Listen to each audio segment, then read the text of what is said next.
नमस्कार, स्वागत है आपका हमारी इस परिचर्चा में। और जैसा कि मैंने कहा कि ये परिचर्चा कई मायनों में बेहद खास है, क्योंकि इस बार बिहार के चुनाव में सिर्फ महागठबंधन और एनडीए के बीच लड़ाई नहीं है। जो तीसरा फ्रंट यानी जनसुराज है, वो क्या असर डालेगा, कौन से मुद्दे निर्णायक होंगे, क्या बिहार इस बार भी कास्ट लाइन पे वोट करेगा, या जो सामाजिक समीकरण नीतीश कुमार ने बिहार में बैठाए हैं उसके अनुरूप ही चलेगा। ये कुछ ऐसे सवाल हैं जिसका जवाब जनता जनार्दन भी जानना चाहती है।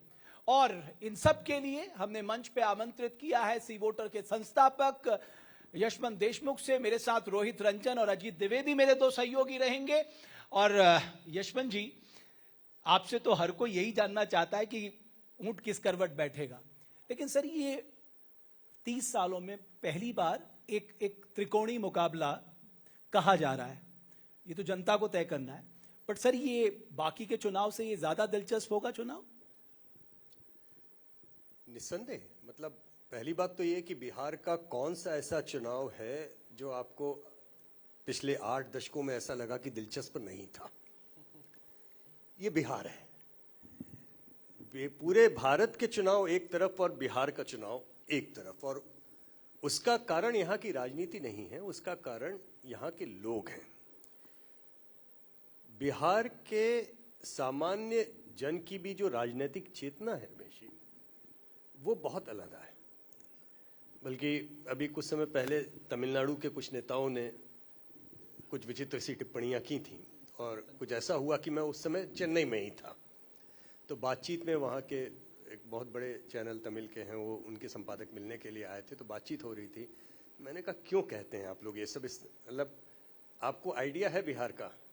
बोले नहीं है। हमने कहा यही प्रॉब्लम है, पटना में सड़क पे हर किसी को तमिलनाडु की पॉलिटिक्स का आइडिया है, आपको बिहार का आइडिया नहीं है। तो ये जगह ऐसी है जहां पे आज से नहीं, आदि अनंत काल से राजनीतिक चेतना इस जगह की एक सामान्य से सामान्य व्यक्ति के अंदर बहुत अलग है।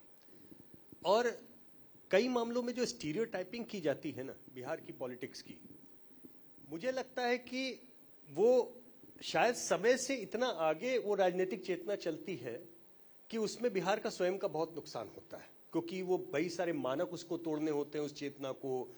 और उसमें बिहार की जनता की कमी नहीं होती।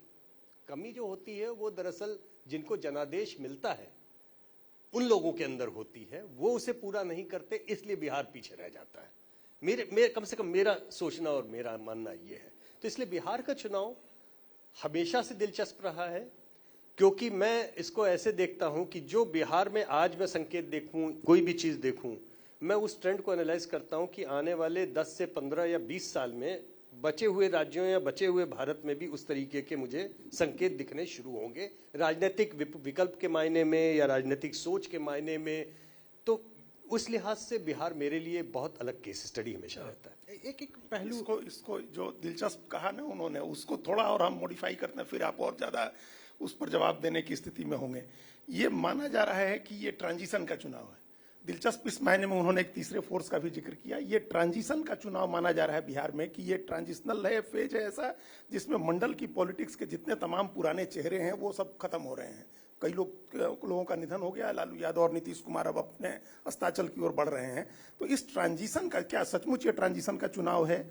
विचारधारा के आधार पर भी, लीडरशिप के आधार पर भी, किसी भी और आधार पर क्या ये लग रहा है कि ट्रांजिशन का चुनाव है? ट्रांजिशन तो है, ये सतत है। आप कंटिन्यूटी है, अभी हम 35 साल से कंटिन्यूटी है। तो अभी मंडल में पहुंचे हैं, ये 50 साल इमरजेंसी के पूरे हो रहे हैं। यहाँ की राजनीति की जो लीडरशिप है वो तो जेपी आंदोलन से उपजी हुई है ना, उसी का ट्रांजिशन, उसका ट्रांजिशन है। उसके एक ट्रांजिशन के अच्छे स्वरूप को भी देखा हमने, खराब स्वरूप को भी देखा हमने, एक स्थिर स्वरूप को भी देखा। अब जो लग रहा है कि ट्रांजिशन जो आ रहा है वो एक ऐसी नई जनरेशन का आ रहा है जिसने उन ट्रांजिशंस के बारे में किंवदंतियों की तरह से अपने बाप दादे पुरखों से सुना तो है, लेकिन जिस बिहार की याददाश्त शायद उस पीढ़ी को है, लेकिन ये नई पीढ़ी जिस बिहार में पैदा हुई है, हर समय आप पुरानी बातों का जिक्र करके नई पीढ़ी को बहुत लंबे समय तक रिझा के और खींच के नहीं चल सकते। ये उसी तरीके का है जैसे मेरे ख्याल से किसी भी मध्यम वर्गीय परिवार में हमें सब लोगों में हम बोलें कि माता पिता या दादाओं की एक बड़ी शगल होता है कि बच्चों को बताने, देखो हमने अपनी जिंदगी में कितना संघर्ष किया, हम तो पैदल जाते थे, हमारे पास में साइकिल भी नहीं होती थी, तमाम। बच्चे थोड़े समय सुनते हैं, उसके बाद में एक हम हमारे चचेरे भाई हैं, वो तो अमित बहुत बढ़िया साइंटिस्ट हैं, उनके बच्चा भी, उन्होंने खुद ही बोली मुझे ये बात कि हम जिस तरह से जाते थे हम बताते हैं, तो वो बच्चा बहुत अच्छा है शालीन, कि बहुत दिन तक सुनता रहा, फिर बोला कि डैड आपके पिताजी गरीब थे, इसमें मेरा क्या दोष है? आपके पिताजी ने आपको नहीं दिया, आप अफोर्ड नहीं कर पाए, मेरे पिताजी आप हैं, आपने अफोर्ड किया, तो ये मैं कब तक इन चीजों को सुनूं कि क्या करना है? तो वही स्थिति नई पीढ़ी के मतदाताओं की भी होती है। कुछ समय तक वो सुनेंगे, लेकिन उसके बाद में आप उन्हें केवल पीछे का दिखा करके आगे की राजनीति नहीं कर सकते। मतलब आप ये कह रहे हैं कि जंगल राज जिसको शायद हमने देखा, वो आने वाली जो जेन जी जिसको अब कहा जा रहा है, वो शायद उससे कनेक्ट नहीं हो रही और उसने सब कुछ देखा बदला हुआ। तो क्या वो बदले परिवेश में युवा चेहरा जो है उसके साथ अपने आप को जोड़ता हुआ देख रहा है, या वो चेहरा जो बिहार में बदलाव के लिए अपने आप को मुख्य तौर पे सामने रखता है, जिसको नीतीश कुमार कह रहे थे? इसको दूसरे तरीके से सोचिए। मैं ये नहीं कह रहा हूं कि उसका असर नहीं है या याददाश्त नहीं है या सोच नहीं है, लेकिन किसी एक जंगल राज की ब्रांडिंग के कारण उस नेतृत्व की अगली पीढ़ी को भी आप उसी की सजा दें, ये बात नई पीढ़ी को गवारा नहीं होगी, क्योंकि वो भी जजमेंटल नहीं है, वो जज नहीं करना चाहता। जैसे क्या उत्तर प्रदेश में 2012 में जब अखिलेश यादव चुनाव लड़े थे, तो उनका कॉम्बिनेशन इस कॉम्बिनेशन से कुछ अलग था क्या? लेकिन नई पीढ़ी जिस तरीके से 2012 में अखिलेश यादव के साथ में एसोसिएट हुई, उसी से उनको वो मैंडेट मिला था। MY प्लस कॉम्बिनेशन के प्लस जो आया वो युवाओं का आया। या 5 साल पहले आप सोचिए, जिस समय वो हम लोग ट्रैकर में कहते थे कि मुद्दा जो है वो दरअसल अनएम्प्लॉयमेंट का है, और लास्ट के 6 हफ्तों में तेजस्वी यादव जी ने जिस तरह से बेरोजगार वाले को मुद्दे को पकड़ा, ऐसे हम लोग ने रोज उनका ग्राफ बढ़ते हुए देखा। वो तो अगर वो 70 सीटों कांग्रेस को जो जाने वाला मसला नहीं होता, अगर 20-25 सीट भी तेजस्वी ज्यादा लड़ गए होते, तो यहां का तो मामला पलट जाना था ना। तो कहीं ना कहीं आपको ये भी सोचना पड़ेगा कि पिछली पीढ़ी पिछली चीजों की कवायद में जो जज करने की हमारी एक आदत रही है, याद दिलाने की, एक सीमा के बाद में नई पीढ़ी को आप उस ब्रैकेट में नहीं बांध। बट यशवंत जी, आज सुबह से जो हम सुन रहे हैं, अगर आप बीजेपी के लीडर्स को सुनेंगे या जेडीयू के लीडर्स को सुनेंगे, वो हर बार आपको वो जंगल राज की तरफ ले जाते हैं, है ना? तो जो जैसा कि आपने कहा कि साहब आप पिछली पीढ़ी की सजा इस पीढ़ी को नहीं दे सकते, बट ये जो आपने कहा जो सबसे चिंतनशील वर्ग है बिहार का, ये इस बात को समझता है, और आपके दृष्टिकोण में क्या आ रहा है कि वो इस बात को मान रहा है, समझ रहा है कि नहीं साहब वो दौर कुछ और था, आज की लीडरशिप कुछ और है?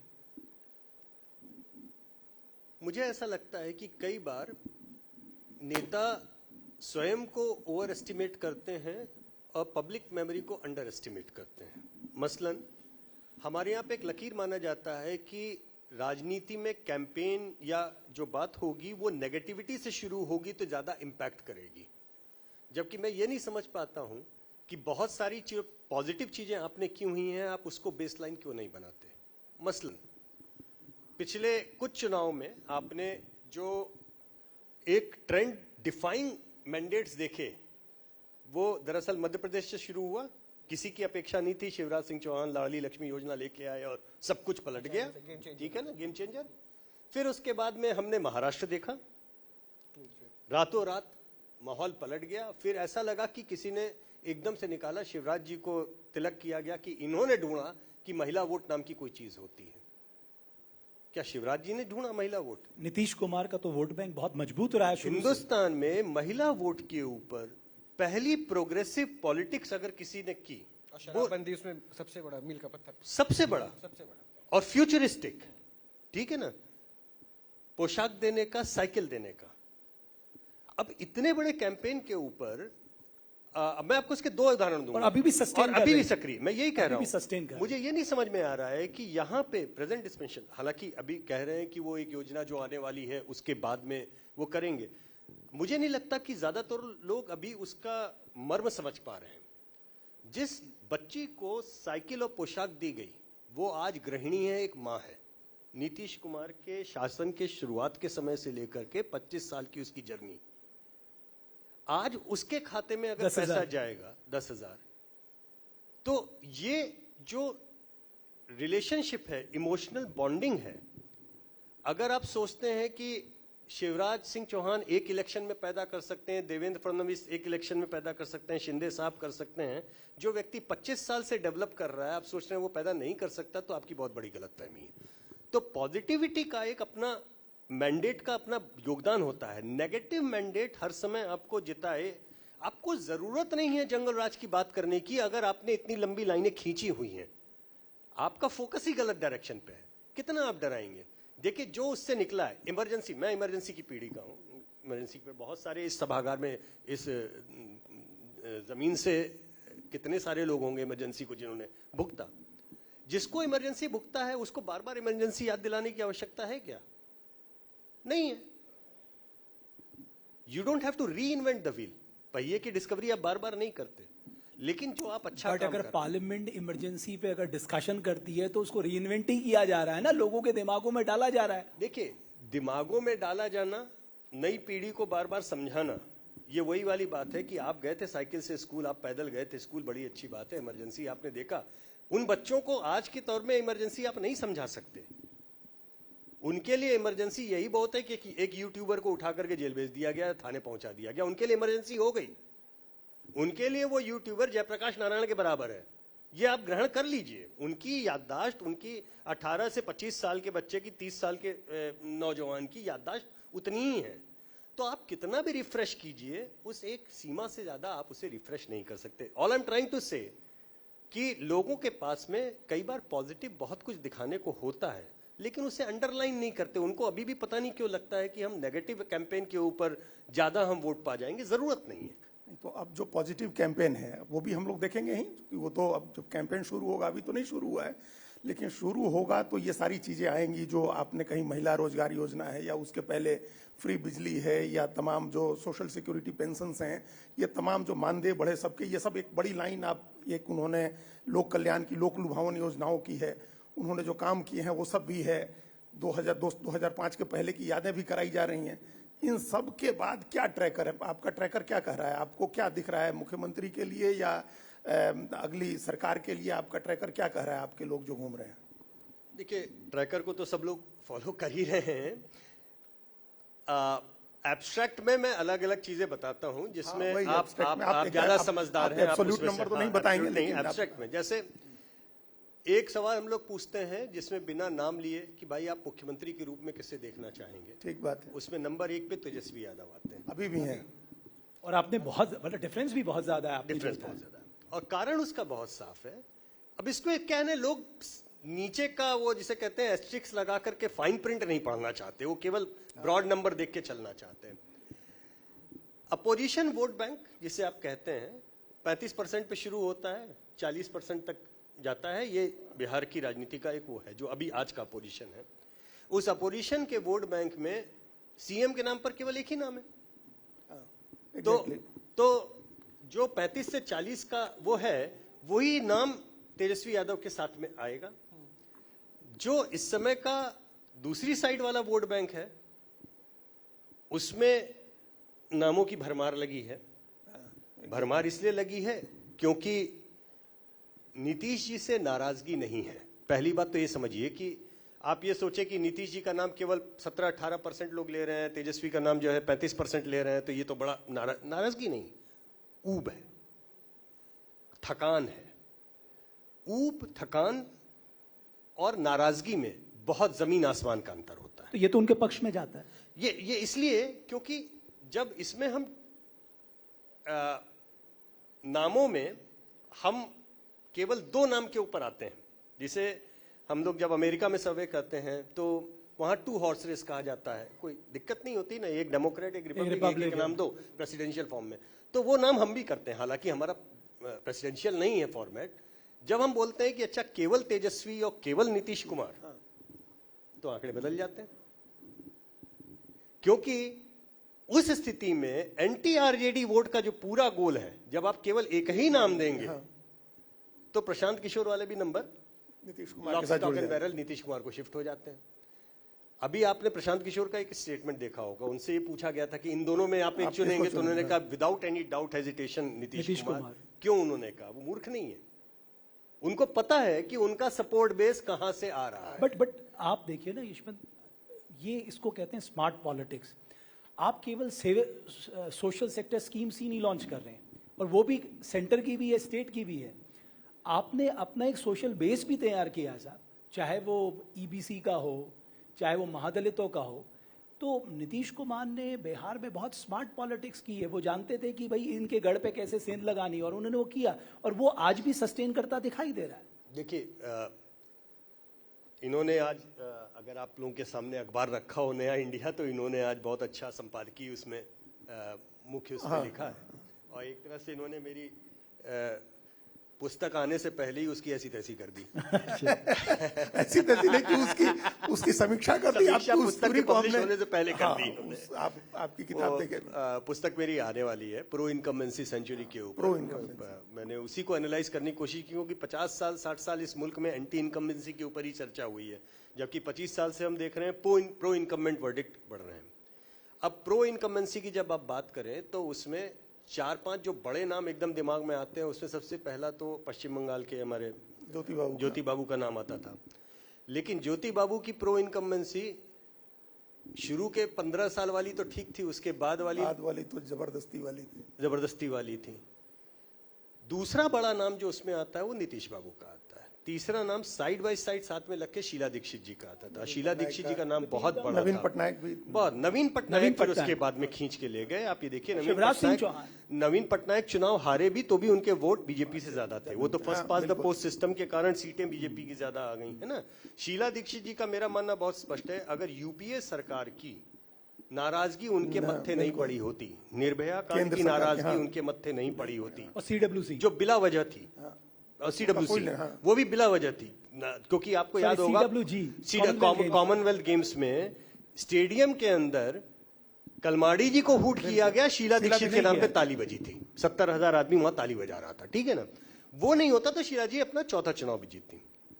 तो एक प्रो इनकम्बेंसी का जो एक स्वस्थ परिपाटी मैं बोलूं, उसमें नीतीश कुमार पहला बड़ा नाम है जिसने न केवल प्रो इनकम्बेंसी को कंटिन्यू किया, बल्कि बाकी सबसे एक मामले में अलग है, जिसे लोग कई बार मजाक में भी लेते हैं, पेंडुलम कुमार तक नाम किया। सवाल यह है, वो बंदा अपने दम पे अपनी प्रो इनकम्बेंसी को जिसके खाते में जाकर के जोड़ ट्रांसफर कर देता है। ठीक बात है। आप दूसरा एग्जांपल बता दीजिए मुझे। अच्छा, तो क्या ये समझ में आया कि जो आपने कहा पेंडुलम कुमार, उसकी भी तो वजह रही ना कि एक टर्म में ही 2 गवर्नमेंट बन जाती है। तो क्या इसका असर भी दिख रहा है वोटर के मिजाज में? जो नया वोटर है उसको लगता है ना थोड़ा सा कि ये क्या है, उसमें कहीं दिल दिमाग का एक आउट ऑफ सिंक होता है ना। ये तमाम लेयर का वोटर है। पहली बात तो आप ये समझिए कि वोट देने का मन, अक्सर हम लोग गलतफहमी रखते हैं कि एक मुद्दे पे वोट पड़ा। मुद्दा क्या था ये बताइए। वोट देने का निर्णय कभी भी एक मुद्दे का नहीं होता, ये क्यूमुलेटिव होता है और over a period of time मन में बैठता है। एक लेयर, दूसरी लेयर, तीसरी लेयर, चौथी लेयर, और तब जाके इंसान का मन तय होता है कि हम वोट किधर दे रहे हैं। तो अगर आप किसी भी मुद्दे के ऊपर, किसी भी चीज के ऊपर मन बना रहे हैं और फिर उसके बाद में आप जनादेश आपको मिला इसके ऊपर, सरकार बनाई उसके ऊपर, फिर जनादेश मिला उसके ऊपर, सरकार बनाई इसके ऊपर, तो कहीं ना कहीं दिल दिमाग का डिस्कनेक्ट होता है, जिसके कारण भी ऊब और वो जो मैंने बोला ना कि एक उसका जो असर हुआ वो उनका हुआ है, ऐसा नहीं है। एक समय में 2014 का इलेक्शन वो बिहार का रीसेंट हिस्ट्री का इकलौता इलेक्शन था जब सारी पार्टियां अलग अलग चुनाव लड़ी थी। 2014 लोकसभा, नीतीश जी को अकेले लड़ते हुए 16% वोट मिले थे। ठीक है, 16% बहुत बड़ा नंबर होता है।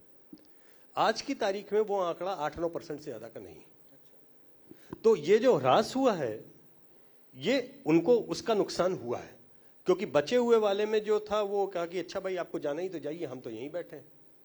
वोटर कहीं ना कहीं छिटका, लेकिन अभी भी 25-30 साल की एक्टिव पोस्ट पे बैठने के बाद में भी वो बंदा अगर दहाई के आसपास अपना कोर वोट कंटिन्यू कर रहा है, गुडविल कंटिन्यू कर रहा है, इसमें तो एक पॉइंट और बता दें, जो वोटर छिटका जो आप बता रहे हैं उसमें एक समीकरण रहता था कि मुस्लिम वोटर नीतीश कुमार के साथ रहता था। आज ही सेशन में भी कुशवाहा साहब भी इशारा कर रहे थे कि हाँ वो एक तबका थोड़ा दूर हो गया। क्या आप उसको इशारा कर रहे हैं? मेरे ख्याल से जो पसमंदा मुस्लिम और उसकी जो चर्चा हुई है वो सत्य है, लेकिन थोड़ा सा ओवर एस्टिमेटेड है। ठीक है, मैं उसके लिए आपको केवल एक आंकड़ा देना चाहूंगा। चर्चा में नीतीश कुमार जी की मुस्लिम रणनीति और एक हिस्सा मुसलमान उनको वोट देता है, ये मीडिया में इतना ज्यादा एनालाइज किया गया, इतना ज्यादा एनालाइज किया गया कि लोग उसको ऑब्जेक्टिवली इस कंपैरिजन में नहीं देख पाए कि जितने मुसलमान नीतीश जी को वोट देते थे या देते हैं, उससे ज्यादा मुसलमान नरेंद्र मोदी को गुजरात में मुख्यमंत्री रहते हुए वोट देते थे। आपको मैं आंकड़ों के आधार पर बता रहा हूं। 2012 के असेंबली इलेक्शन के एग्जिट पोल के समय में हम एक कार्यक्रम में जब टाइम्स में बैठे थे और योगेंद्र जी भी थे और सब लोग थे, तो मैंने वहां पे आंकड़ों के साथ में ये बात बोली कि लगभग 1/4 गुजरात के मुसलमानों ने बीजेपी को वोट दिया, हर चौथे मुसलमान ने। हाँ, और गुजरात में और यहाँ पे वो फिगर 18-19% था, 100 में 18, 100 में 19 का। तो मैंने जब ये सवाल रखा तो योगेंद्र जी ने कहा कि लेकिन इसमें नई बात कुछ नहीं है, 2002 में भी लगभग 100 में 15 मुसलमानों ने दिया था वोट। हमने कहा लेकिन आपने ये बात तो उस समय अंडरलाइन नहीं की। बोले वो तो वहां पे जल में रह के मगर से कौन बैर करे, इसलिए वो लोग वोट देते हैं। देखिए, आप आंकड़ों को रखिए, मैं आपकी बात में सत्यापन हो सकता है, वो भी मैं मानता हूं, लेकिन फैक्ट रिमेन्स फैक्ट। जो कारण मीमांसा आप निकालना चाहें निकालें, लेकिन बिहार में पसमंदा मुसलमान नीतीश जी के कारण एनडीए को वोट देता है, ये बात ओवर एनालाइज की गई है। बट सर 5% है। मैं ये आंकड़ा देख रहा था 2020 का, ये CSDS लोकनीति का है। 76% महागठबंधन, 5% एनडीए, क्योंकि ये अपने असदुद्दीन ओवैसी साहब भी आए थे सीमांचल में, उन्होंने भी वोट लिया, उन्होंने खींचा। एग्जैक्टली। तो ये नीतीश जी की अपनी छवि के कारण कुछ मुसलमान उनको वोट दें, इट इज फाइन, ये फैक्ट है, इसमें कोई वो नहीं। लेकिन नीतीश जी उनके कारण जीते या नीतीश जी का वो 15-16% वाला फिगर 8-9% रह गया है, वो इसलिए क्योंकि पसमंदा मुसलमान भाग गया, ये बात नहीं है। आज भी जहां पर उनको वोटर मुसलमान जहां पे उनके कैंडिडेट को या उनको देना चाहता है वो देगा, क्योंकि इस देश में अभी भी कोई 100% किसी भी जाति का, किसी भी धर्म का वोट एक तरफा जाता है। आज एक अपने गेस्ट यहाँ पे कह रहे थे 100% कहीं कुछ नहीं जाता। मेरे ख्याल से उपेंद्र जी ने बोली बात, हाँ, कि 100 बात सत्य है, 100% कहीं कुछ नहीं जाता। 100% क्या हिंदू या 100% अपर कास्ट बीजेपी को जाता है क्या? नहीं जाता। That's a fact. लेकिन कास्ट रिप्रेजेंटेटिव नेता भी तो सबसे ज्यादा मुझे लगता है बिहार में ही आ गए। कई ऐसे पार्टीज ही वही रिप्रेजेंटेशन दे रही है। 50-55% का ये है बस। हाँ, है। लेकिन बिहार के मामले में एक बात और बोले आप। अगेन मैं स्वयं उत्तर प्रदेश से, पूर्वी उत्तर प्रदेश से आता हूं, और कई बार मुझे मंचों पे और सब जगहों पे जाते समय ऐसा एहसास होता है कि हमारे पूर्विया लोगों को, हम लोगों को ज्यादा ही सुनाया जाता है जातिगत वोटिंग बिहेवियर के लिए। जिन्हें आप बहुत अगले राज्य मानते हैं, दक्षिण के, पश्चिम के, वहां पे यहां से ज्यादा जातिगत राजनीति। कर्नाटक में लिंगायत समुदाय सबसे पहले, कर्नाटक में वो का लिंगायत, तमिलनाडु में तो 2 दर्जन पार्टियां केवल और केवल जातियों की हैं। बिल्कुल 2 दर्जन न्यूज चैनल भी हैं जातियों के, पार्टियों के चल रहे हैं चैनल। मतलब ठीक है ना, मतलब उससे ज्यादा तो आपको ये ठीक है कि वहां की राजनीति पे 2 फ्रंट बना करके वो अलाइन हो जाते हैं। तो डीएमके एडीएमके फ्रंट के कारण आपको उसकी व्यापकता का एहसास नहीं होता। अन्यथा बिहार से ज्यादा जातिगत राजनीति दक्षिण के राज्यों में होती है, लेकिन उनको प्रोग्रेसिव राजनीति का दर्जा दिया जाता है। क्यों भाई? आप करो तो हम करें तो पाप, ये तो गलत बात है ना।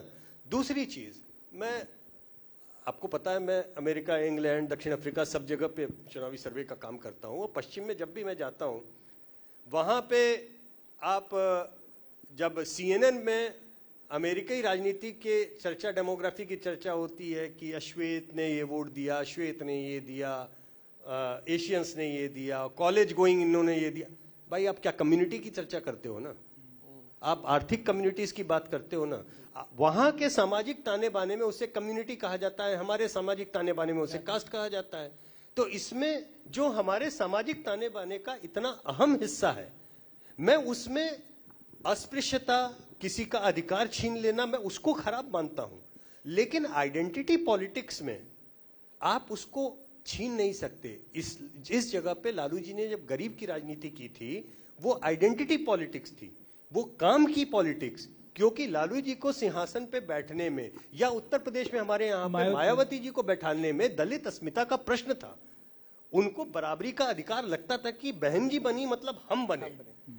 तो आप उस आइडेंटिटी पॉलिटिक्स को हे दृष्टि से नहीं देख सकते। अगर आप देख रहे हैं तो कुछ आपकी दिमागी खराबी है। बट यशवंत जी, मैं एक छोटी सी बात यहाँ पर इस मंच पे जरूर कहना चाहूंगा, और चूंकि आप भी लंबे समय से इस तरह का राजनीतिक विश्लेषण कर रहे हैं, आपको नहीं लगता कि एक निष्पक्ष डिबेट होनी चाहिए, ओपन डिबेट होनी चाहिए कि पॉलिटिकल पार्टीज ने जो ये कैश स्कीम शुरू की है, उसने राज्यों का जो आर्थिक बोझ है बहुत ज्यादा बढ़ा दिया है, और कई राज्यों की तो स्थिति ऐसी है कि उनका कर्ज लेने की भी जो सीमा है वो भी पार कर चुके हैं वो, और वो पूरी भी नहीं हो सकती। तो ये हर राज्य में अपनी, जो आप प्रो इनकम्बेंसी कह रहे हैं, एंटी इनकम्बेंसी को कम करने के लिए, प्रो इनकम्बेंसी को सस्टेन करने के लिए, ये जो कैश डिलीवरी हो गई है, अलग अलग प्रोमिसेस हो गई, आपको नहीं लगता इस पर रीथिंक करने की जरूरत है साहब? क्योंकि जब कंट्री की बात आती है, स्टेट की इकोनॉमिक हेल्थ की बात आती है, तो आपको सोचना पड़ेगा। देखिए, केवल मुझे ही नहीं, रमेश जी, इस देश की आम जनता को भी लगता है। एक बात आपको बताएं, ये और एक गलत फहमी है कि लोगों को मुफ्त का खाने की आदत है, लोग मुफ्त को बहुत अप्रिशिएट करते हैं। इस देश का गरीब से गरीब भी एक समय का पेट भरा हो तो दूसरे समय रोजगार मांगता है। कोई भी याद रखिए, स्वाभिमानी व्यक्ति, महिला भीख नहीं चाहते, चाहे वो भीख सरकार से ही क्यों ना मिल रही हो। आप गरीब से गरीब इंसान के पास में पूछेंगे जाकर के, ठीक है राशन दे दीजिए, लेकिन काम दीजिए। तो कहीं ना कहीं डिस्कनेक्ट उस चीज का है, नंबर एक चीज। नंबर दूसरी चीज कि एक जगह पे मैं आपसे थोड़ा सा मतांतर रखता हूं, वो ये, महिलाओं को दी जाने वाली जो चीजें हैं उनको मैं फ्रीबीज की श्रेणी में काउंट नहीं करता। कारण ये है, पुरुष के अकाउंट में आप 5,000 रुपए डालिए,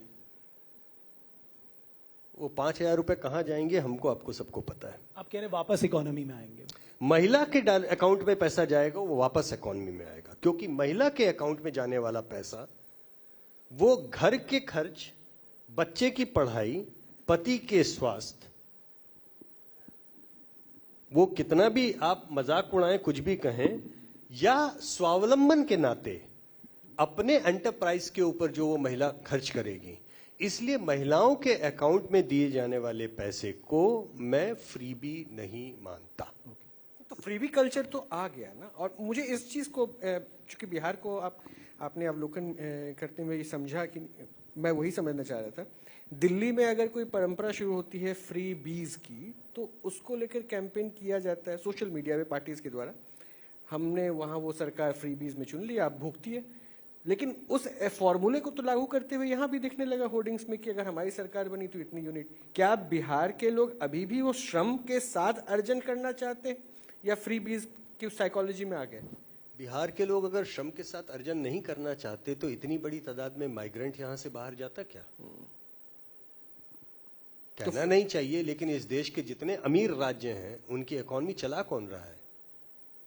बिहारी का खून पसीना चला रहा है ना। डिपेंडेंसी तो बिहार के ऊपर है ना। जिस श्रम को हे दृष्टि से कई लोग देखते हैं, मैं आज आप बंबई से बिहार हटा लीजिए, पूरब हटा लीजिए, सही बात है ना, जौनपुर से लेकर के हमारे मतलब पूरा यहां तक का जितना पूरब, मैं पूर्वी उत्तर प्रदेश को उसमें शामिल कर रहा हूं, पूरब को आज आप बंबई से हटा लीजिए, आप 24 घंटे बंबई चला के दिखा दीजिए मुझे। बिल्कुल सही बात। तो ये मैं फिर से कह रहा हूं, अपनी जगह पे बिहार को अपना सम्मान से काम करने का मौका मिले अगर, जब मनरेगा शुरू हुआ, मनरेगा के बाद में कितनी जगहों पे श्रमिकों की कमी पड़ गई। भले ही ठीक है, मैं मानता हूं कि मनरेगा वाला काम गड्ढा खोदो गड्ढा पाटो, गड्ढा खोदो गड्ढा पाटो, वो बहुत ज्यादा प्रोडक्टिव लेबर नहीं था, मैं मानता हूं, लेकिन बट 2008 के इकोनॉमिक क्राइसिस में उसी मनरेगा ने बचाया था इस देश को, चलाया, उसी ने काम चलाया। तो आप बिहार में इंडस्ट्री लाइए, आप बिहार में यहाँ के श्रम को यहाँ रोजगार मुहैया कराइए, तो उससे ज्यादा बड़ी कोई चीज नियामत हो नहीं सकती यहाँ के लिए। आई थिंक अजीत जी आप बिहार से आप पूछिए ना। नहीं तो ठीक है, बिहार की ही बात हो रही है, चारों तरफ से बिहार की ही बात हो रही है। लेकिन अब ये काफी थ्योरेटिकल बातें हम लोगों ने कर ली राजनीति को लेकर के। अब चुनाव पर आप बहुत कम बोल रहे हैं। आपने एक ट्रैकर कहा, तेजस्वी यादव के लिए कहा, आपने एब्स्ट्रैक्ट कहा, तो अब आप चुनाव से रिलेटेड बातें बताइए कि क्या है आपका, जो आपकी सर्वे की टीम है सब घूम रही है, क्या एनालिसिस कर रहे हैं आप? कई चीजें हैं उसमें, आप बारी बारी से बता दें, या और साथी लोग इस पर सप्लीमेंट्री पूछें, नंबर्स को लेकर के, मुद्दों को लेकर के, लीडरशिप को लेकर के, अलायंस को लेकर के, आप ये तमाम चीजें हैं उसमें, इन सब चीजों को आप कैसे, किस तरह से बिहार का मिजाज सीधा सीधा अजीत जी जान। देखिए, बिहार में एक जिसे आउट ऑफ सिलेबस चीज आ गई है, उसका नाम है Jan Suraaj party, Prashant Kishor. Out of syllabus कह रहे हैं, आउट ऑफ इन सिलेबस है। नहीं, आउट ऑफ सिलेबस आ गया है सबके सामने। तो अभी क्या है कि अपने अपने हिसाब से लोग उसको नकार रहे हैं, स्वीकार रहे हैं उस तरीके से। देखिए, ट्रैक्शन तो मिल गया है उनको, इससे कोई इनकार नहीं कर सकता। चर्चा में वो आ गए हैं और युवाओं के बीच में ज्यादा चर्चा में आ गए। अब चाहे वो उनकी मास्टरी कहिए नैरेटिव की, या यूट्यूब जो उन्होंने यूट्यूबर्स बनाए, या सोशल मीडिया के ऊपर कैंपेन का वो हुआ, लेकिन मुझे लगता है कि शायद जो एक ideological agnostic, caste agnostic youth जिसे आप कहें, जिसको ये अब दोनों तरफ हो गया, थोड़ा नया कुछ चाहिए वाले अंदाज में, वो उनको उन्होंने अपनी ओर रिझाया है। ठीक है, और ये कुछ वैसा है जैसा 2013 के ट्रैकर में हमको दिल्ली में आम आदमी पार्टी की सुगबुगाहट लग रही थी। लेकिन दिल्ली है, बिहार है। दिल्ली कास्ट एग्नोस्टिक सोसाइटी है, लार्जली स्पीकिंग, एक मिडिल क्लास अर्बन, वहां पे कास्ट इक्वेशन ज्यादा काम नहीं करते। रिलीजियस हैं, अभी भी काम करते हैं, लेकिन कास्ट नहीं। अब बिहार में उस तरीके की राजनीति के ऊपर ट्रैक्शन गेन करना अलग बात है, एक्चुअल वोट गेन करना अलग बात है। तो ट्रैक्शन में वो 20, 21, 22 तक भी हमारे उसमें आ जा रहा है नाम। असली वोट उनका कितना कन्वर्ट होगा, इसके ऊपर मुझे अभी संदेह भी है। बट आपको लगता है स्ट्रैटेजी, एक तरह से अगर अरविंद केजरीवाल की स्ट्रैटेजी देखें, वो पर्सनल हमले कर रहे थे उस समय, आपने देखा ही था, और साथ ही साथ लोगों के बीच जा भी रहे थे, लेकिन एक सिंपैथी वोट जो मुझे याद है, क्योंकि यशवंत जी हम उस टाइम पे जनता का एजेंडा एक प्रोग्राम करते थे न्यूज नेशन में, तो हम हर कॉन्स्टिट्यूंसी में एक प्रोग्राम करते थे 1 घंटे का। तो मैंने देखा कि बीजेपी के साथ 100 लोग होंगे और आम आदमी पार्टी के साथ गिनती के 5 लोग, और फिर बाद में बीजेपी वाले वो 5 लोगों को बड़ा परेशान करते थे। वो मैंने देखा हर जगह एक सिंपैथी पॉइंट वहां पर बनते जा रहा था, बट वो यहां नहीं दिखाई देता। तो बहुत जो मैं डिफरेंस बताने की कोशिश कर रहा हूं कि आपने जैसा कहा कि ये डिफरेंस बहुत है, तो ये मुकाबले को अगर हम देखें, जैसे प्रशांत किशोर कह रहे हैं हमारा मुकाबला एनडीए के साथ है, महागठबंधन कहीं नहीं है, आपका देखिए, उनका मुकाबला एनडीए से भी है, महागठबंधन से भी है। वो बीच की लाइन खींच रहे हैं, उनको दोनों साइड के नाराज वोटर अपनी ओर साधने हैं। सबसे ज्यादा नुकसान किसको देख रहे थे आप? अभी फिलहाल देखिए नुकसान, अगेन देखिए आंकड़ों में क्या होता है। अब मैं आपको 2 तथ्य दूंगा, दोनों तथ्य से आप अर्थ अलग अलग निकालेंगे। प्रशांत किशोर अगर अभी 10 वोट पा रहे हैं, तो 10 में से 8 वोट एनडीए के खाते से आ रहे हैं, वो भी अपर क्लास जो है, अर्बन क्लास, अपर क्लास जो भी है। तो उससे पहला आप निष्कर्ष निकालेंगे, इसका मतलब प्रशांत किशोर एनडीए को नुकसान कर रहे हैं। ठीक है, लेकिन चुनाव सत्ता विरोधी नतीजे तब देता है जब नाराज वोट स्विंग होकर एक खाते से दूसरे खाते की ओर जाता है। अब ये ऐसा है, पेंडुलम यहां से छूटा नाराज वोटर का, दूसरी साइड में टनने से जाता है, तब सत्ता परिवर्तन होता है। अब पेंडुलम छूट गया, बीच में प्रशांत किशोर ने रोक लिया, तो ये नाराज वोटों की पार्किंग हो रही है, इससे एनडीए को नुकसान हो रहा है, या एनडीए को इनडायरेक्ट फायदा पहुंचाया जा रहा है। ये बिहार की राजनीति में फायदा पहुंचाया जा रहा है, फायदा ऑटोमेटिकली मिल रहा है। लेकिन अभी जैसे आपने देखा होगा कि वो अभी एकाएक पहले वो इसको करते रहे कि एंटी तेजस्वी प्लैंक के ऊपर बहुत ज्यादा वो करते रहे, तो उस समय तक क्या हुआ कि pro NDA anti RJD vote का एक हिस्सा जो कि अभी के एनडीए से नाराज है वो उनकी ओर गया। फिर अब वो एक तरफा हो रहा था, तो अब उन्होंने अपनी तोप घुमा दी है एनडीए की ओर। अब वो केवल बीजेपी के नेताओं, जेडीयू के नेताओं से सवाल पूछ रहे हैं, उनकी ओर दाग रहे फिर हैं। इस पे एक नाम और मैं शामिल कर देता हूँ, जो कि प्रशांत किशोर को शामिल कर रहे हैं। शायद चिराग पासवान को इस बार हम मिस नहीं कर सकते हैं, क्योंकि ये नीतीश कुमार के अलग होके वो पिछली बार चुनाव लड़े थे, इस बार आ गए। इनकी लोकप्रियता कहाँ तक आंकी आपने? देखिए, चिराग जी तो हनुमान थे, उन्होंने लंका भी लगाई लेकिन अयोध्या में जाके लगाई पिछली बार। तो वो हनुमान जी की भूमिका जो है संदिग्ध थी। अच्छा, इस बार बड़ी सेलेक्टिव उन्होंने लंका लगाई थी। अब इस बार उन्होंने अपने आप को कर लिया, तो एक ओवरलैपिंग तो मैं ये पा रहा हूं कि जो चिराग पासवान को वोट मिला था उसमें बहुत बड़ा हिस्सा एनडीए के अपर कास्ट वोटर्स का भी था, जो जेडीयू के कैंडिडेट्स को वोट नहीं देना चाहता था। कहीं ना कहीं ओवरलैपिंग प्रशांत किशोर के वोटर्स में है। वो वही वोटर है जो इस समय प्रशांत किशोर के लिए हामी भर रहा है। लोकसभा का रिजल्ट भी चिराग ने बहुत अच्छा कर एग्जैक्टली। तो चिराग पासवान जी की स्ट्राइक रेट बहुत अच्छी है, क्योंकि वो सही तरीके से एनडीए का वोटर और सपोर्ट भी उनको मिलता है। अब अगर इस समय वो कितनी सीटों पे लड़ेंगे, क्या लड़ेंगे, इसके ऊपर तो अभी चर्चा आप ज्यादा बेहतर बता पाएंगे मुझे तो कि अब मेरे सवाल पूछ क्या है कि मैं कितना भी टीवी से चला जाऊं, रह के एंकर मेरे अंदर आता है, ये सामने बैठे हैं, तो मन तो कर रहा है चार सवाल इधर दाग आ जाता है। लेकिन आप वो हम लोग वाला सवाल रह गया। आप बताइए तो सही, चुनाव का क्या मूड देख रहे हैं एनडीए के लिए भी? क्या एनडीए की संभावना क्या देख रहे हैं? अभी जो प्रशांत किशोर का आपने कहा कि अगर वो रोक देंगे, तो क्या इतना रोक देंगे कि फिर वो कंफर्टेबल मेजोरिटी एनडीए को आ जाए, या उससे कम रुकेगा और इंडिया ब्लॉक को कुछ फायदा हो जाएगा? एक तो ये सवाल है, मतलब ओवरऑल और मुद्दे क्या देख रहे हैं जिसकी वजह से आपको लग रहा है कि इस चुनाव को कोई दिशा मिलेगी? मुद्दा तो देखिए अभी मुझे कोई फिलहाल ऐसा बनता हुआ दिख नहीं रहा है, सिवाय ऊब के और उसके, मतलब अगर इधर से देखें और दूसरी साइड के रेटोरिक है जंगल राज वाला, वो तो ठीक है ना, एसआईआर वाला मुद्दा नहीं है। वोट चोरी नहीं है। वोट चोरी बिल्कुल मुद्दा नहीं है। मुद्दा वोट चोरी का तभी बन सकता है, और ये मैंने पहले भी लिखा भी था इसके ऊपर, कि जिस दिन बिहार की जनता में लाखों लोगों को लगे कि हमारा नाम कट गया और वो सड़क पे आ गए, तब तो क्रांति हो जाएगी। लेकिन अगर नाम नहीं कटा है तो फिर ये कौवा कान ले गया वाला होगा मामला, कि ले गया, हर कोई अपना कान छुएगा, मेरा तो नहीं ले गया ना, अगले का ले गया होगा तो ले गया होगा। तो अगर वोट नहीं कटा तो ये मुद्दा नहीं बनेगा। तो मुद्दों के मामले में अभी बहुत ही विचित्र सा ये नॉन इशू इलेक्शन की ओर होता हुआ फिलहाल दिख रहा है। एडवांटेज अरिथमेटिक के हिसाब से अभी भी एनडीए को है, एडवांटेज है, मुकाबला अच्छा है, एडवांटेज है। लेकिन एनडीए की समस्या नॉन परफॉर्मिंग एमएलएज बड़ी तादाद में, नॉन परफॉर्मिंग एमपीज बड़ी तादाद में, क्योंकि इनके कैंप में, एनडीए के कैंप में इन लोगों को बहुत बुरी आदत लग गई है वेव में इलेक्शन जीतने की, चाहे वो प्रधानमंत्री के नाम की चुनही ठोकें, चाहे वो मुख्यमंत्री के नाम की चुनही ठोकें। तो काम धाम जो नीचे के लेवल पे है वो लगभग उनकी उपस्थिति, उनका काम, उनकी जवाबदेही शून्य के लेवल की है। तो कितने टिकट काटेंगे, क्या काट पाएंगे, कास्ट इक्वेशन में कितना काट पाएंगे, नहीं काट पाएंगे, ये एक महत्वपूर्ण हिस्सा होगा।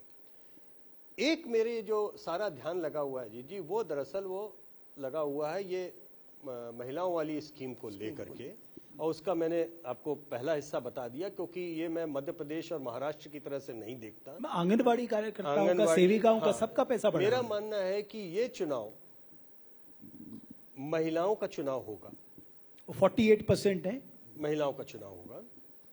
और दो चीजों पे निगाह रखिएगा, महिला टर्नआउट पे। अगर महिला टर्नआउट पुरुष टर्नआउट बराबरी पे गया तो एनडीए को बहुत स्लाइट एडवांटेज, स्लाइट मतलब मुकाबला बहुत कांटे को होगा। फिर वो कैंडिडेट सिलेक्शन, कौन किसका काटेगा, क्या काटेगा, वो उसके ऊपर जाएगा। प्रशांत किशोर किसके रेबल को टिकट किस सीट पे दे देते हैं, उस पे जाएगा।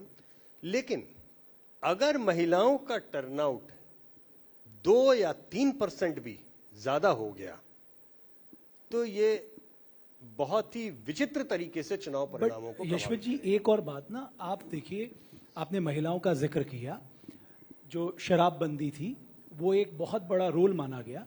बट मैं प्रशांत किशोर जी को कहीं सुन रहा था, उन्होंने कहा शराबबंदी से नीतीश कुमार चुनाव नहीं जीते। उन्होंने बिल्कुल स्पष्ट तौर पे कहा।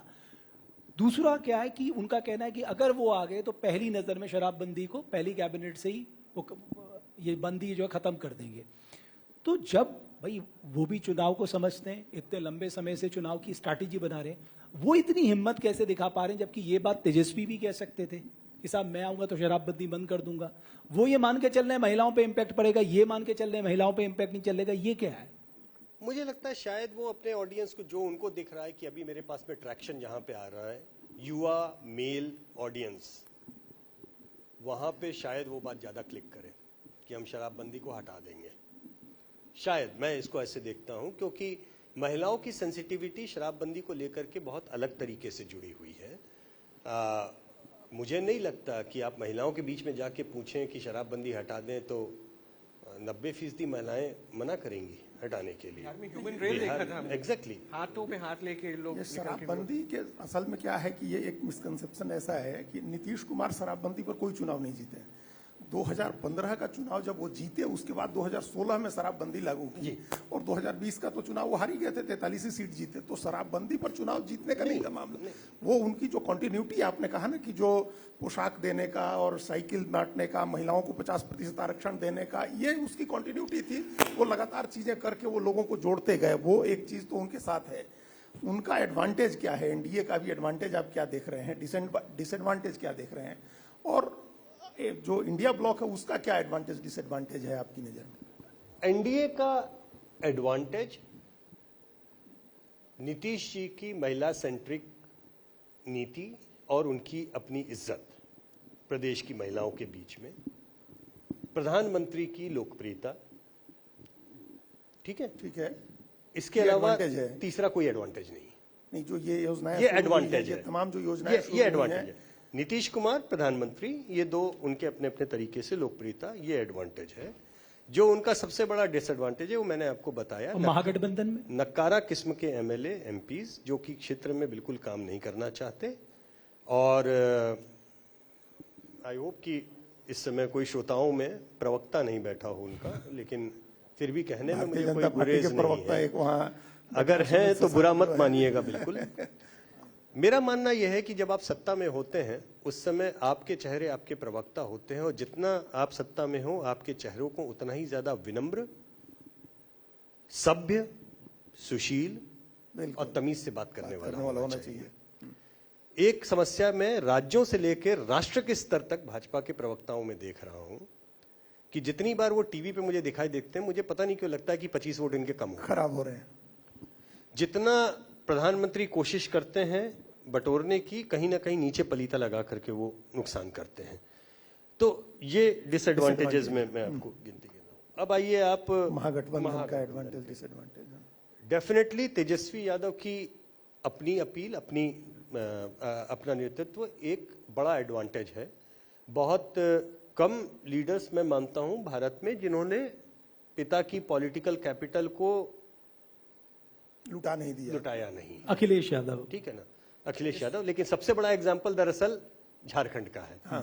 हेमंत सोरेन अपने पिता की लेगेसी को 4 कदम आगे ले गए हैं, क्योंकि शिबू जी का, गुरु जी का था, वो अपना केवल और केवल आदिवासी तक था, उसको middle class, urban middle class youth तक ले जाने का काम हेमंत सोरेन का था। तेजस्वी यादव भी पिछली बार युवाओं के बीच में एकदम से आकर्षण के केंद्र बने थे और अभी भी उनके लिए ट्रैक्शन है। तो तेजस्वी यादव की राजनीति ऐसी नहीं है जो अब लालू जी पे आधारित हो या लालू जी के कारण ही चल रही हो, ऐसा नहीं मैं मानता। उनके कारण मतलब मिला है, उनको लेगेसी, थाती सब मिली है, लेकिन उन्होंने थाली फेंकी नहीं है, उन्होंने उसको और संभाला है। उनकी समस्या केवल यह है कि MY+ जो नाम की चीज है, प्लस को वो अभी ठीक से रीडिफाइन नहीं कर पा रहे हैं। जिस दिन वो उसे फाइन ट्यूनिंग में ले आएंगे, शायद उनके लिए राजनीतिक मुकाम ज्यादा बेहतर होगा। नहीं तो ये इसको डिसएडवांटेज आप मान रहे हैं कि कास्ट का इक्वेशन, उस तरह का सोशल बेस या सोशल इंजीनियरिंग वो नहीं कर पा रहे हैं जैसा नीतीश कुमार ने किया।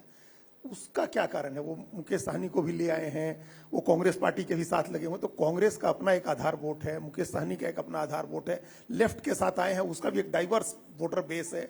इनका एडवांटेज क्या नहीं मिलेगा उनको? थोड़ा अखिलेश की तरह से हिम्मत दिखानी पड़ेगी। आप अगर लोकसभा चुनाव में अखिलेश यादव के टिकट डिस्ट्रीब्यूशन को देखें तो 5 परिवार के सदस्यों को छोड़ करके 80 में से छठा उन्होंने यादव कैंडिडेट नहीं दिया। ठीक है, विनेबल मुश्किल से 4 या 5 मुस्लिम कैंडिडेट्स को छोड़ करके उन्होंने मुसलमान कैंडिडेट नहीं दिया। तो जो देखिए आपकी एक छवि होती है जिस छवि के आप बंधक हो जाते हैं। अब आप उस छवि को तोड़ने के लिए कितनी हिम्मत जुटा सकते हैं कीजिए, ठीक है ना। अखिलेश यादव जी को ये बात बहुत अच्छे से समझ में आ गई कि हम मुसलमान के लिए सबसे बड़े नेता हैं, यादव लोकल पॉलिटिक्स के लिए सबसे बड़े नेता हैं, हमको ये लोग छोड़ के नहीं जाएंगे, किसी भी हाल में नहीं जाएंगे। ठीक है, ये बात अगर हिम्मत से समझ में आ जाए और टिकट डिस्ट्रीब्यूशन में अगर तेजस्वी इस चीज के ऊपर थोड़ा हिम्मत से खेल जाए तो शायद वो दरवाजा उनके लिए भी खुल सकता है। नहीं हिम्मत कर रहे हैं वो हिम्मत नहीं कर रहे हैं। वो हिम्मत क्या आपको लग रहा है कि यादव वोट टूटने का खतरा है उनको? चूंकि मुसलमान के मामले में तो ये हिम्मत दिखा दी उन्होंने। लोकसभा में उन्होंने 5 की जगह 3 मुसलमान कर दिए और यादव बढ़ा करके 11 कर दिए। 40 में 11 यादव लड़ाए इंडिया ब्लॉक से। तो क्या मुसलमान के मामले में हिम्मत कर पा रहे हैं, यादव के मामले में हिम्मत नहीं कर पा मुझे रहे हैं? लगता है कि मैं जज नहीं करूंगा। कारण यह है कि सेफ्टी नेट के अंदर स्थापित चीजों को हिलाना डुलाना ये थोड़ा आमतौर पर मुश्किल लोग हो नहीं करते जाता हैं, है। ठीक बात। अखिलेश जी भी वो हिम्मत इसलिए जुटा पाए क्योंकि पीठ दीवार पे लग गई थी। ठीक है, लेकिन एक नाम मिसिंग रह गया पूरे कन्वर्सेशन में। अब चूंकि मेरे पास समय ही इतना बचा है, राहुल गांधी का जिक्र आपने नहीं किया। स्ट्रेंथ में, यूपीए के स्ट्रेंथ में या फिर वीकनेस में भी ये शायद एक कमी रहेगी, जबकि हाथ में हाथ पकड़ के तो वोट मांगने की यात्रा निकली थी। मैं शुक्रिया ही करना चाहूंगा। मैं चाहता था कि इसका जवाब मुझे मिल पर यशवंत जी जाते जाते समय आप नहीं, मुझे लगता है कि राहुल जी मेहनत जब जब फील्ड में करते हैं उसका उनको अपेक्षित परिणाम मिलता है। भारत जोड़ो यात्रा उन्होंने निकाली, उसका उनको लाभ मिला। तो एसआईआर के केस में मुझे लगता है वो फील्ड में गए, वो कांग्रेस के कार्यकर्ताओं को उत्साहित करने के लिए उतने भर के लिए पर्याप्त है। एसआईआर अपने आप में मुद्दा बनेगा, इसमें मुझे वो कम है। दूसरी चीज बहुत संक्षेप में आपको मैं एक देता हूं, अपने हिसाब से आप एनालाइज कीजिएगा।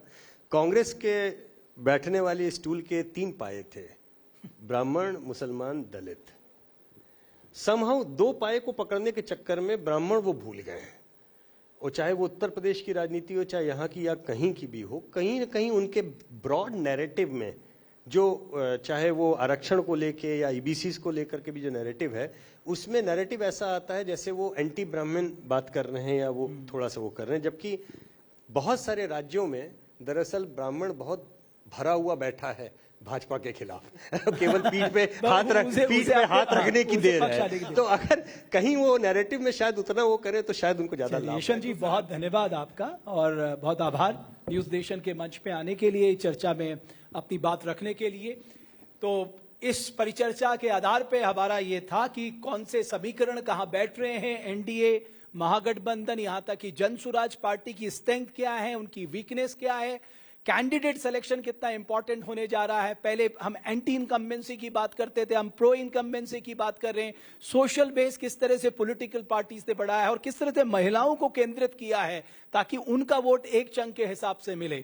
इस परिचर्चा में यही बात सामने आई। आपका बहुत धन्यवाद। आप बने रहिए न्यूज नेशन के साथ क्योंकि कई और परिचर्चाएं अभी इस मंच में होनी है।